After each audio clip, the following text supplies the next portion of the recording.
Pinag-uusapan ngayon ng mga fans sa social media ang bagong lumabas na larawan ni Eman Bacosa kung saan makikitang pawis na pawis siya habang nasa isang training area, ngunit kapansin-pansin na nananatili pa rin ang kanyang masayahin at magaan na aura. Sa kabila ng pagod mula sa matinding ensayo, hindi nawala ang kanyang ngiti, isang bagay na lalo pang ikinahanga ng kanyang mga tagahanga. Sa naturang video, makikitang basang-basa ng pawis ang kanyang damit na tila patunay ng kanyang seryosong paghahanda at pagsusumikap sa training. Ngunit sa halip na magmukhang pagod o seryoso, kitang-kita sa kanyang mukha ang natural na saya habang nakikipag-usap sa mga taong nasa paligid niya. Para sa maraming fans, ito raw ang isa sa mga dahilan kung bakit patuloy na tumataas ang paghanga nila kay Eman. Ayon sa ilang netizens, kaya siya nanalo dahil sa dedikasyon niya at bihira raw makakita ng isang atleta na kahit pagod na sa ensayo ay nagagawa pa ring ngumiti at magpakita ng magandang energy sa mga taong kasama niya.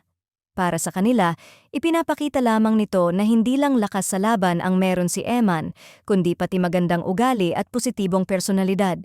May mga fans din na nagsabing lalo raw nakaka-inspire ang ganitong mga larawan dahil ipinapakita nito ang totoong buhay ng isang fighter, ang hirap, pawis at sakripisyo sa likod ng bawat laban. Ngunit sa kabila nito, nananatili pa rin ang pagiging simple at approachable ni Eman, bagay na lalong nagpalapit sa kanyang supporters. Hindi rin naiwasan ng ibang netizens na mapansin na kahit pawisan at galing sa matinding training, hindi pa rin nawawala ang kanyang charm. May ilan pang nagbiro sa comments na kahit daw pagod na pagod si Eman, pang-leading man pa rin ang dating. Sa ngayon, patuloy ang suporta ng fans kay Eman Bacosa habang mas lalo nilang nasisilayan ang kanyang dedikasyon at tunay na personalidad sa likod ng ring.